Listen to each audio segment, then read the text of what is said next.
آپ تشریف لے جا رہے ہیں مکہ چھوڑ کے مدینہ، راستے میں بھوک لگی، رابغ ایک خیمہ دیکھا، وہاں ایک بوڑھی عورت بیٹھی۔ آپ نے ان سے کہا ماں جی کچھ کھانے کو ملے گا، پیسے دیں گے؟ اس نے کہا بیٹا بارش نہیں ہوئی، کچھ بھی نہیں ہے، قحط ہے، کھانے کو بھی نہیں ہے، پینے کو بھی نہیں ہے۔ تو ایک بکری کھڑی تھی بالکل کمزور، اس کے جسم پر صرف کھال تھی۔ آپ نے کہا اس بکری کا دودھ نکال لوں؟ وہ کہنے لگی دیکھ تو رہے ہو اس کے جسم پر تو سوائے کھال کر ہے کچھ نہیں، کہاں سے نکالو گے؟ کہا مجھے اجازت دو۔ اب چونکہ ایک عجیب سا واقعہ ہو رہا ہے کہ ایک ایسی بکری سے دودھ نکالنے کی بات ہو رہی ہے جو چل بھی نہیں سکتی، تو بڑھی آپ کو ایسے غور سے دیکھنے لگی کہ یہ کون ہے، یہ کون ہے جو اس مری ہوئی بکری سے دودھ نکالنا چاہتا ہے؟ تو غور سے دیکھ رہی، تو آپ آنکھوں میں سما گئے۔ پھر اس نے اس کو بیان کیا، آپ نے اس بکری کے تھنوں کو پکڑا تو لٹک کے نیچے آ گئے، دودھ سے بھر گئے۔ تو اپنے بڑے برتن میں دودھ نکالا، اپنے تینوں ساتھیوں کو پلایا، خود بھی پیا، پھر دوبارہ دودھ نکال کے برتن پورا بھر کے اس بڑھیا کو دے دیا اور اب چلے گئے۔ شام کو اس کا خامد آیا ابو معبد، انہیں کہا ام معبد یہ دودھ کہاں سے؟ کہا اس بکری کی۔ کہا پاگل ہے، یہ تو چل نہیں سکتی، اس کا دودھ کہاں سے آ گیا؟ کہا ایک نوجوان آیا تھا، اس کے ہاتھوں میں کوئی تاثیر تھی، جادو تھا جس سے یہ دودھ نکلا ہے۔ وہ کہنے لگا ان عتیلی، بتاؤ وہ کیسا تھا؟ شاید آپ نے کبھی سنا نہ ہو اپنے نبی کا حلیہ، میں بتانا چاہتا ہوں ہمارے نبی کیسے تھے۔ رأيت رجلا ظاهر الوضاء أبلج الوجه حسن الخلق لم تعبه ثجلة ولم تجرب به سعلة وصيم قصيم في عينيه دعج في أشفاره وطف في صوته سحل في لحيته كثافة في عنقه ستع أكحل أحور أزج أقرن إن صمت فعليه الوقار وإن تكلم فسماه وعلاه البهاء أجمله وأبهاه من بعيد وأحسنه وأحلاه من قريب كأن منطقه خرزات نذب يتحذرن فصل لا هزر ولا نزر سبحان الله لم تقتحم عين من قصر ولا تشنه من طول ربعة انظر الثلاثة غصن بین غصنین۔ کیا اماں الفاظ بول گئی، آج تک عالم تھک گئے ترجمہ کرتے ہوئے۔ کہنے لگی میں تمہیں کیا بتاؤں، میں نے ایک شخص دیکھا، مجھے لگا جیسے 14ویں کا چاندی کپڑے پہن کے زمین پہ آ گیا۔ ظاہر الوضاء ابلج الوجه، چمکتا چہرہ۔ میں پورا آپ کو ایک اور حدیث بھی ساتھ جمع کر لیتا ہوں۔ عظیم الہامہ، خوبصورت سر، بڑا شدید سواد الشعر، سیاہ کالے بال، عظیم الہامہ، سر خوبصورت گولائی میں، واسع الجبین، کھلا ماتھا، ازہر اللون، کلیوں جیسا خوبصورت رنگ چمکتا ہوا۔ پھول میں چمک تھوڑی ہو جاتی، کلی میں زیادہ ہوتی، کلیوں جیسا رنگ چمکتا ہوا۔ ازج الحواجب، یہ بڑے خوبصورت گول، وہ آج کل کیسے یہ پر پینسلیں لگا لگا لگا کے بیچاریاں یہاں تک لے جاتی ہیں، اور پھر پینسل کا رنگ اتر جاتا ہے، پھر اندر سے وہی عجیب و غریب نظر آنے لگتا ہے۔ تو میرے نبی کی اللہ نے ایسے خود بنا دی، ایسے پورے چلتی ہوئی یہاں تک آتی تھی۔ من غیر قرن، یہاں بال نہیں تھے، یہاں یہ جگہ خالی تھی۔ جن کے ہوتے ہیں وہ بیچاری یہاں سے نکال نکال نکال ہائے ہائے بھی کرتے ہیں اور نکالتے بھی ہیں۔ من غیر قرن، یہاں بال نہیں تھے۔ بینہما عرق یدرہ الغضب، یہاں ایک وین تھی، وین، جب آپ کو غصہ آتا تھا تو آپ غصے کو برداشت کرتے تھے، نکالتے نہیں تھے، برداشت کرتے تھے، تو وہ یہاں ایسے ایسے ایسے ایسے ایسے ایسے حرکت کرنا شروع کر دیتی تھی، تو اس سے پتہ چلتا تھا کہ اللہ کے نبی غصے میں بیٹھے ہوئے ہیں۔ فی عینیہ دعج، آنکھ بڑی خوبصورت، موٹی، سیاہ، اشکل، لمبی، اہدب، یہ بال بڑے لمبے، اکحل، بغیر سرمے کے سرمہ لگا ہوا، انجل، ابرج، اہدب، احوج، ادعج، اکحل، یہ سب نام میرے نبی کی آنکھوں کے ہیں کہ اللہ نے ایسی خوبصورت آنکھ کائنات میں اور کسی کو نہیں تھی۔ حسین آنکھ تھی، اس میں باریک سرخ دھاریاں تھیں، اور سیاہی سیاہ تھی، سفیدی سفید تھی۔ جب آپ آنکھ اٹھا کے کسی کو دیکھتے تھے کوئی آپ کی آنکھوں میں آنکھیں نہیں ڈال سکتا، سب ایسے ہو جاتے تھے۔ اس لیے میرے نبی یوں نہیں دیکھتے تھے، لوگ ایسے دیکھتے تھے، ایسے۔ جل نظرہ الملاحظہ، ایسے جب کبھی آنکھ اڑتی تھی پھر سب آپ کے سامنے یوں ہو جاتے تھے، کوئی آپ کے چہرے پہ نظر نہیں ڈال سکتا تھا۔ فی اشفارہ وطف، خوبصورت بال، اخن العرنین، ناک تھوڑا سا یہاں سے اٹھا ہوا، یہاں سے باریک، لہو نور یعلوہ، یہاں نور نظر آتا تھا، ایسے چمکتا ہوا۔ ضلیع الفم، ہونٹ بڑے خوبصورت، کھلے ہوئے اور چوڑے منہ کے ساتھ۔ اشنب براق الثنایا مفلج الاسنان، دانت ایسے گولائی میں خوبصورت چمکتے ہوئے، جب کبھی آپ مسکراتے آپ کے دانتوں کا نور دیواروں پہ پڑتا ہوا نظر آیا کرتا تھا۔ ایسے حسین دانت تھے ہمارے نبی کے کہ دانتوں سے نور نکل کے دیواروں پہ پڑتا ہوا نظر آتا تھا۔ یہ 4 دانتوں میں تھوڑا فاصلہ تھا، باریک سا فاصلہ تھا، اس میں سے ایسے روشنیاں نکلتی تھیں آپ کی مسکراہٹ کے دوران۔ سہل الخدین، یہ گال آپ کے نہ ایسے نیچے کہ کمزور ہوں، نہ ایسے ابھرے ہوئے کہ برے نظر آئیں۔ کث اللحیہ، داڑھی بڑی خوبصورت گھنی نیم گھنگریالے، اور داڑھی میں سر میں 14 سفید بال تھے اور ایک روایت میں 20 سفید بال تھے۔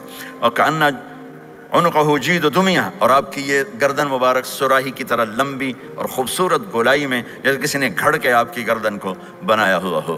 اور آواز میں جادو، فی صوتہ سحل، آواز میں جادو، آواز میں کشش، آواز میں گرفت۔ طفیل بن عامر ایک بڑے عرب سردار ہیں، وہ مکے میں آئے، لوگوں نے کہا ایک جادوگر ہے جس کو سناتا ہے اس کا ہو جاتا ہے، تم اس کی نہ سننا۔ انہوں نے ڈر کے اپنے کان میں روئی ڈال لی کہ میں سنتا ہی نہیں۔ طواف کر رہے تھے، آپ پہ نظر پڑی، آپ نماز پڑھ رہے تھے ایک طرف کھڑے ہو کر، تو نظر پڑی تو کھچ گیا دل، تو کہنے لگے من ہوا، یہ کون ہے؟ تو مکے والوں نے کہا ہوا یہ وہی جادوگر ہے۔ تو طفیل کہنے لگے میری جی میں آیا، تو اتنا بڑا سمجھدار آدمی ہے، یہ اتنا خوبصورت انسان میرے خیال میں جادوگر نہیں ہو سکتا، میں اس کی سنتا ہوں، اگر اچھی بات ہوگی تو لے لوں گا، غلط ہوگی چھوڑ دوں گا۔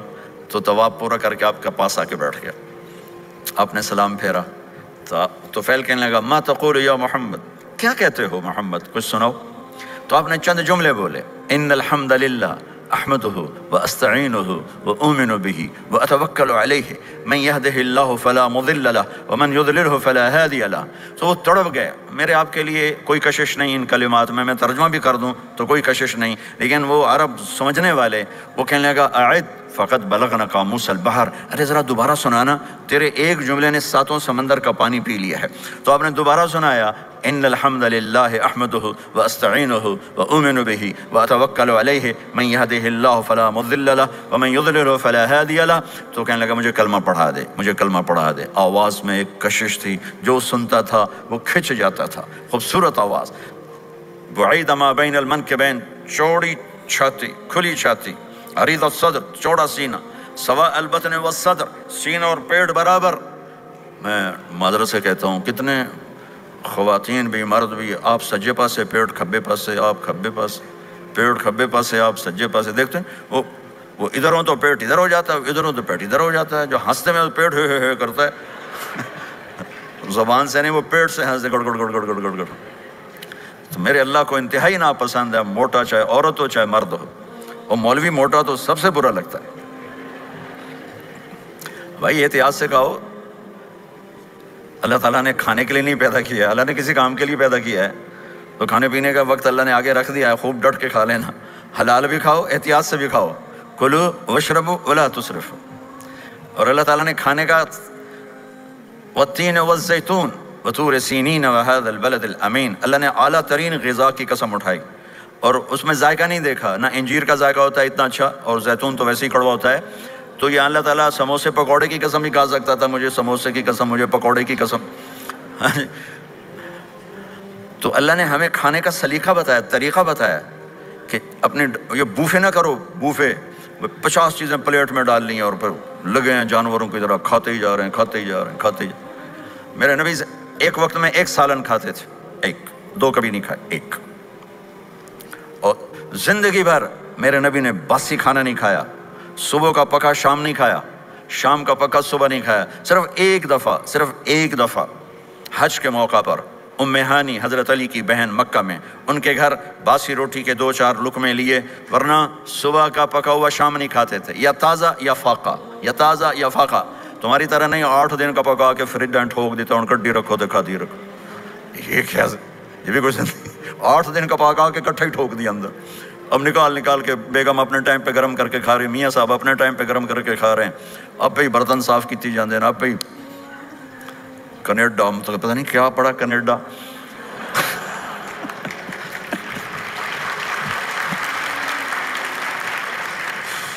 میں انگلینڈ گیا تو میرے بڑے اچھے دوست ہیں، وہ کہنے کہ مولانا میں نئی گاڑی لایا ہوں، آپ کو اس میں بٹھانا ہے۔ اچھا کتنے کی؟ کہنے کا 2.5 لاکھ پاؤنڈ کی ہے، 2.5 لاکھ پاؤنڈ کی۔ میں نے کہا اس کا ڈرائیور کون ہے؟ کہا جی ڈرائیور تو ہم خود ہی ہوتے ہیں۔ میں نے کہا پھر ہماری سوزوکی اچھی ہے جس پر ڈرائیور رکھا ہوتا ہے، صاف بھی کرتا ہے بٹھاتا بھی ہے، تم اچھے 2.5 لاکھ پاؤنڈ کی گاڑی لی ہے، ٹائر بھی خود دھو رہے ہو اور اس کے میٹ بھی خود صاف کر رہے ہو نکال کے، ابھی بیگم نے برتن بھی تم سے صاف کروانے ہیں، وہ الگ سے کام ہے۔ میرے نبی سوا البطن والصدر، میرے نبی کا سینہ اور پیٹ برابر تھا، سبط القصد، بالکل ایسے سیدھا قد، بالکل، اور کبھی زندگی بھر پیٹ بھر کے کھانا نہیں کھایا، صبح کھایا شام نہیں کھایا، شام کھایا صبح نہیں کھایا، جان بوجھ کے، اور جب کھایا تو چند لقمے۔ دقیق المسربہ، یہاں بالوں کا تار تھا جو ناف پہ آ کے ختم ہوتا تھا، باقی سارا جسم انور المتجرد، چمکتا ہوا جسم تھا، چمکتا ہوا۔ راہ بر راہا، یہ ہتھیلی کشادہ، شسن الکفین والقدمین، یہ جگہ اور پاؤں کی یہ جگہ، اس پر گوشت خوبصورت مسیح القدمین، اس طرح تھا کہ یہ رگیں نظر نہیں آتی تھی، اور جو حصہ آپ کا کپڑوں سے باہر نظر آتا وہ نور چمکتا نظر آتا تھا، اور اذا زال قلعا، اب پورا قدم اٹھا کے رکھتے تھے، یہ ایسے نہیں چلتے تھے بلکہ آپ پورا ایسے قدم اٹھاتے تھے پورا، اور یقارب الخطا، قدم چھوٹا چال میں تیزی، ایسے لمبے قدم نہیں اٹھاتے تھے، چھوٹا قدم لیکن اس میں تیزی بہت، یمشی تکفین، ذرا کندھے جھکا کے چلتے تھے، اکڑ کے زندگی بھر نہیں چلے، ہمیشہ یوں چلتے تھے، تھوڑی گردن بھی جھکی ہوئی، تھوڑے کندھے بھی جھکے ہوئے، اور عاجزی، اور ہمیشہ سلام میں پہل فرماتے تھے، جس کو بھی ملتے تھے سلام میں پہل ہوتی تھی، اور اتنے عالی اخلاق تھے، کبھی کسی کو یوں کر کے نہیں بلایا، ہمیشہ یوں کر کے اشارہ کر کے، پورے ہاتھ کا اشارہ کر کے بلایا، اور جب کبھی آپ کو دائیں بائیں سے کوئی بلاتا یا رسول اللہ تو آپ یوں نہیں کرتے تھے، میں یوں کھڑا ہوں، مجھے فوزان کہتا ہے مولانا صاحب تو میں اتنا ہی کروں گا، جی فرمائیے کیا کہنا ہے، کوئی ادھر سے ہوگا تو میں کہوں گا ہاں جی بولو کیا کہنا ہے، پر اپنے نبی کے اخلاق دیکھو، یہاں سے کسی نے آپ کو بولا یا رسول اللہ تو آپ یوں نہیں کرتے تھے، آپ یوں کرتے تھے، جی فرمائیے، پورا اس کو سینہ دیتے تھے، کوئی ادھر سے بولا تھا یا رسول اللہ تو آپ یوں نہیں کرتے تھے، آپ پورا ایسے مڑتے تھے، پھر کہتے تھے جی فرمائیے، پورا سینہ دیتے تھے اس کو، اور پھر کوئی کتاب سے بات کریں تو آپ یوں ہو جاتے تھے، کوئی آپ سے بات کرنی آپ یوں ہو جاتے، جب تک وہ بات ختم نہیں کرتا تھا آپ اس کی سنتے رہتے تھے، اور جب کسی کی بات سنتے تھے تو بالکل اس کو چہرہ دیتے تھے۔ یہ موبائل نے ہمارے اخلاق برباد کر دیا، بچہ ماں سے بات کرتا ہے وہ بیٹھی موبائل دے، ہاں بولو کیا کہتے ہو، سن رہی ہوں، بولو سن رہی ہوں، آنکھیں ادھر ہوتی ہیں اور کان ادھر ہوتے ہیں، یہ جس سے بھی آپ ایسا کرو گے آپ نے اس کے دل کو تباہ کر کے رکھ دیا۔ توجہ فرمائیے، ہمارے اردو میں کہتے ہیں توجہ، تا ہٹا دو تو نکلتا ہے وجہ، چہرہ، اپنا بوتھا شریف میری طرف کرو، مجھے عزت دو، میری آنکھوں میں آنکھیں ڈال کے بات کرو۔ آپ کو صحیح سچا واقعہ سناؤں، ہمارے فیصل آباد میں ایک خاتون اسکول ٹیچر تھیں، تو وہ پیپر چیک کر رہی تھی تو رونے لگیں مارکنگ کرتے ہوئے، تو ان کے ہسبینڈ نے پوچھا کیوں روئی ہو، تو اس نے ایک پیپر نکال کے دے دیا، کہا اس کو پڑھو، تو اس میں ایک سوال تھا کہ بچوں سے کہ آپ کیا بننا چاہتے ہیں، تو بچے نے لکھا تھا میں اسمارٹ فون بننا چاہتا ہوں، کہ میں دیکھتا ہوں کہ میری ماں اور میرے جو فادر ہیں وہ مجھے اتنا توجہ نہیں دیتے جتنا اپنے فون کو توجہ دیتے ہیں، میں ان سے بات بھی کروں تو وہ اپنے فون میں لگے ہوتے ہیں اور اسی میں لگے مجھ سے بات کرتے ہیں، میرا جی چاہتا ہے میں بھی اسمارٹ فون ہوتا۔ تو ان کے خاوند نے پوچھا تو کیوں روئی ہو، کہ یہ تیرے میرے بیٹے نے لکھا ہے، یہ اوپر تو رول نمبر تھا نا، ان کو تو پتا تھا کس کا رول نمبر ہے، باپ کو نہیں پتا تھا، کہ یہ تیرے میرے بیٹے نے لکھا ہے کہ میں اسمارٹ فون بننا چاہتا ہوں۔ تو یہ ضرورت کی چیز ہے، لیکن اب آپ تو اپنا کلچر بھول گئے۔ مراسی بڑی ایک عالی شان قوم ہوتی ہے ہمارے پنجاب میں، تو وہ ہماری پنجابی کی مثال ہے، میراسیاں دا پوتر جمع انہیں چوم کے مار چھڑیا۔ تو یہ اسمارٹ فون نے تمہیں ٹوائلٹ میں بھی فارغ نہیں رکھا، ٹوائلٹ میں بھی سودے کر رہے ہوتے ہیں بیٹھے ہوئے۔ تو ہر چیز کی ایک ترتیب ہے۔ میرے نبی جب کسی کی سنتے تھے تو پوری طرح متوجہ ہوتے تھے، چھوٹے کو بھی عزت دیتے تھے، بڑے کو بھی عزت دیتے تھے۔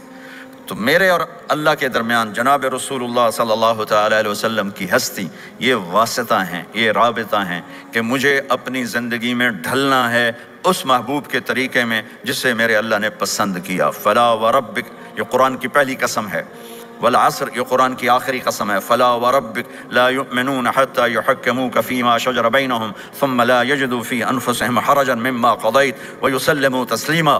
مجھے قسم ہے میرے محبوب آپ کے رب کی، سبحان اللہ، یہ قرآن کی سب سے خوبصورت قسم ہے، اور اظہار محبت میں سب سے عالی شان قسم ہے کہ اللہ تعالیٰ یوں کہہ رہا ہے، اے میرے محبوب مجھے آپ کے رب کی قسم۔ خود ہی قسم اٹھاتا ہے، اور انداز ایسا ہے جیسے قسم اٹھانے والا کوئی اور ہے اور رب محمد کوئی اور ہے۔ یہ اظہار محبت کی آخری شکل ہوتی ہے کہ قسم اٹھانے والا اپنے آپ کو دو بنا دے۔ مجھے آپ کے رب کی قسم، کینیڈا والوں کو بتا دیں جب تک آپ کے طریقوں پر نہیں آئیں گے میں انہیں قبول نہیں کروں گا۔ اللہ کے نبی کو راضی کرنا، ان کے خوشی کو حاصل کرنا۔ ایک صحابی آئے، یا رسول اللہ میرا پڑوسی ہے، اس کی کھجور ایسے ہو کر میرے گھر کے صحن میں اس کے چند آتے ہیں شاخیں، جب پھل لگتا ہے تو وہ گر جاتا ہے تو میرے بچے اٹھاتے ہیں تو ادھر سے دوڑ کے آتا ہے، ان کے منہ سے کھجور نکال لیتا ہے۔ آپ اسے کہیں کہ بچوں پہ اتنی سختی نہ کرے۔ آپ نے اسے بلایا، وہ منافق تھا، آپ نے اسے بلا کر کہا کہ یہ کھجور مجھے دے دو اور اس کے بدلے جنت میں مجھ سے ایک کھجور لے لو۔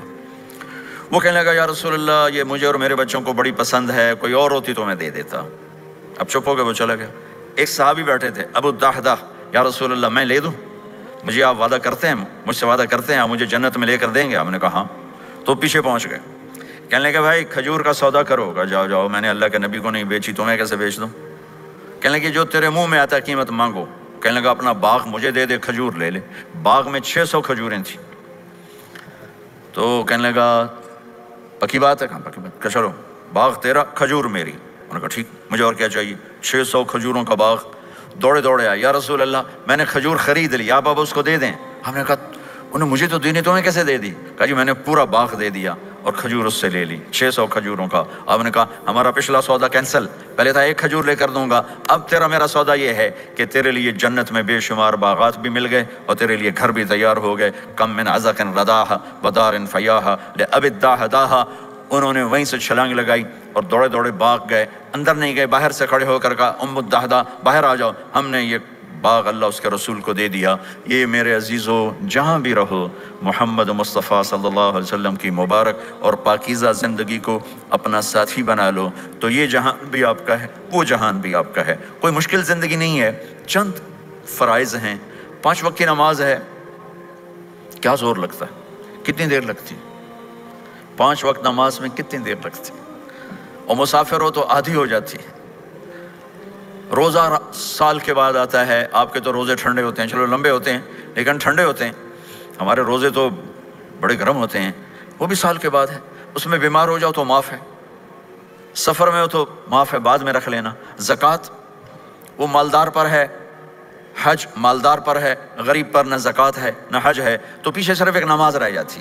نماز ایک ایسی دولت ہے جس کے بارے میں کوئی گنجائش نہیں ہے کہ اسے ہر حال میں ادا کرو۔ اگر اس میں کوئی گنجائش ہوتی تو مجھے میدان کربلا میں میرے نبی کے نواسے کی جب گردن اڑائی جا رہی تھی اور نماز کا ٹائم ہوا ہے تو آپ نے کوفے والوں سے کہا تھوڑی دیر رک جاؤ مجھے نماز پڑھنے دو، تو انہوں نے کہا ہم نماز پڑھنے کے لیے جنگ نہیں روکیں گے، تو آپ نے فرمایا پھر ہم نماز نہیں چھوڑیں گے۔ آپ نے آدھوں کو لڑائی پہ لگا دیا اور آدھوں کے ساتھ مل کر آپ نے نماز ادا فرمائی، پھر ان کو لڑائی پہ لگا دیا اور پہلوں کو کہا نماز پڑھنے کو، اور عصر سے پہلے سب کے سر کٹ کے نیزوں پہ چڑھ گئے۔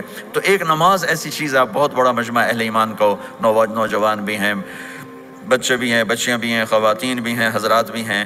میرے نبی کی زندگی میں نماز، میرے نبی جب دنیا میں تشریف لائے اور لیڈی ڈاکٹر ہی کہہ لو، دائی شفا بنت اسد، انہوں نے آپ کو ماں کے پہلو میں لٹایا تو آپ نے ایک دم ایسے کروٹ بدلی اور سجدے میں چلے گئے،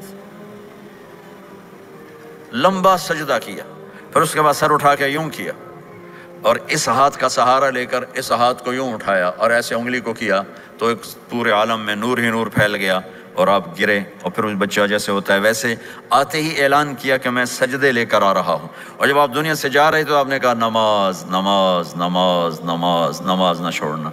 تو عبادات میں ایک نماز ایسی ہے جس میں گنجائش نہیں. اور اس کے بعد دوسری زندگی میں چند چیزیں ہیں، چند چیزیں. ان سب کا خلاصہ کروں تو 4 چیزیں ہیں، سب کا خلاصہ کروں تو 4 باتیں، وہ بھی حدیث پاک میں.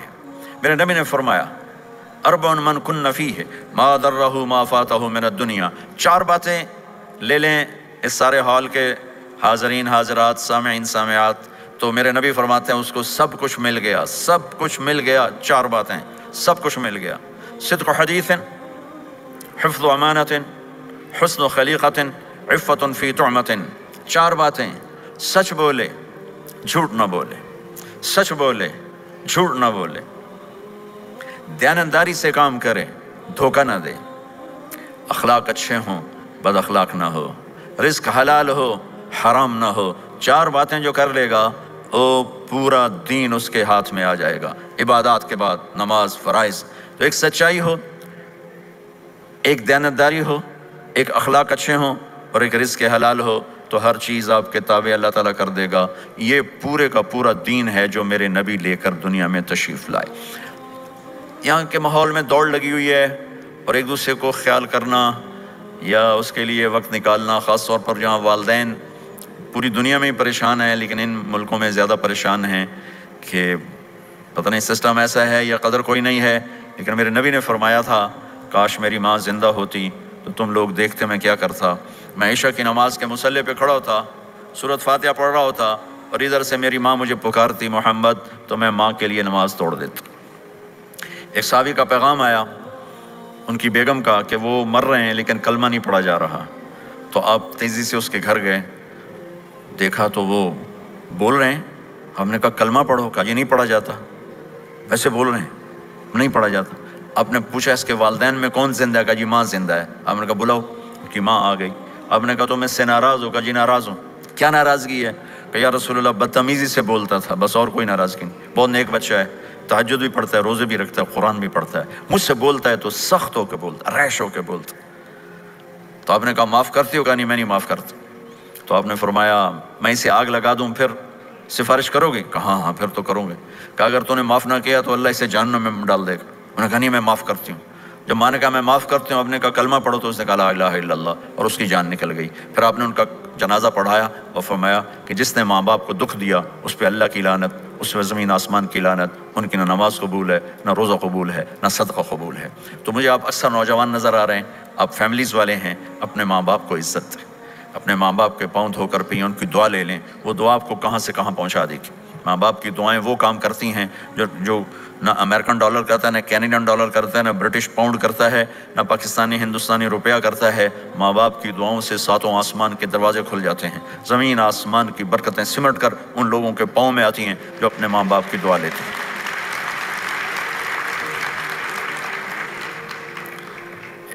ایک دفعہ موسیٰ علیہ السلام نے کہا یا اللہ میرا جنت کا ساتھی کون ہے؟ تو اللہ تعالیٰ نے فرمایا کہ وہ جو فلاں آدمی گوشت بیچنے والا، اس کو ہم قصاب کہتے ہیں، قصائی. یہ کوئی اتنا بڑا معزز پیشہ نہیں ہوتا. تو موسیٰ علیہ السلام بڑے حیران ہوئے کہ میرا ساتھی گوشت بیچنے والا. تو اس کو دیکھنے چلے گئے. دیکھا تو ایک عام آدمی جیسے گوشت بیچ رہا ہے ایسے ہی سارے بازار میں بیٹھا ہوا، دوسرے بھی بیٹھے ہوئے. جب شام ہوئی اس نے تھیلے میں گوشت کا ٹکڑا ڈالا اور گھر گیا. تو موسیٰ علیہ السلام بھی ساتھ گئے. تو اس نے جا کر گوشت کو کاٹ کے ہانڈی میں چڑھایا، آٹا گوندنے لگا، آٹے کو رکھ دیا، پھر سالن تیار کیا، پھر روٹی تیار کی. ایک عورت بوڑھی یوں کر کے چارپائی پہ لیٹی ہوئی تھی، اس کو ہلایا جلایا، ماں جی اٹھ کے بیٹھ گئی. تو اس کو ہاتھ کا سہارا دے کے کھانا کھلایا، اپنے ہاتھوں سے کھلایا، کھلاتا رہا. جب اس نے کہا بس تو اس نے اس کا منہ صاف کیا، کلی کرائی. جب وہ لیٹنے لگی تو کچھ بولی. تو موسیٰ علیہ السلام دور کھڑے تھے، سمجھے نہیں کہ یہ کیا بول رہی. تو موسیٰ علیہ السلام نے پوچھا یہ کیا کہہ رہی تھی؟ وہ کہنے لگا حضور کیا بتاؤں کیا کہہ رہی تھی. جب بھی اس کی خدمت کرتا ہوں تو یہ مجھے دعا دیتی ہے کہ اللہ تجھے جنت میں موسیٰ کا ساتھی بنائے. تو میں تو غریب کسائی ہوں، موسیٰ تو بہت بڑا نبی ہے. تو موسیٰ علیہ السلام نے فرمایا تیری ماں نے تیرا کام کر دیا ہے، تیری ماں نے تیرا کام کر دیا ہے. میرے عزیزو، ممکن ہے ماں باپ کی خدمت کرنا، دعا لینا تمہیں یہاں مشکل نظر آئے، لیکن اللہ کی قسم اسی میں آپ کی دنیا چھپی ہوئی ہے، اسی میں آپ کی آخرت چھپی ہوئی ہے. اپنے ماں باپ کی دعا لو، اپنے ماں باپ کی دعا لو، اپنے ماں باپ کی دعا لو.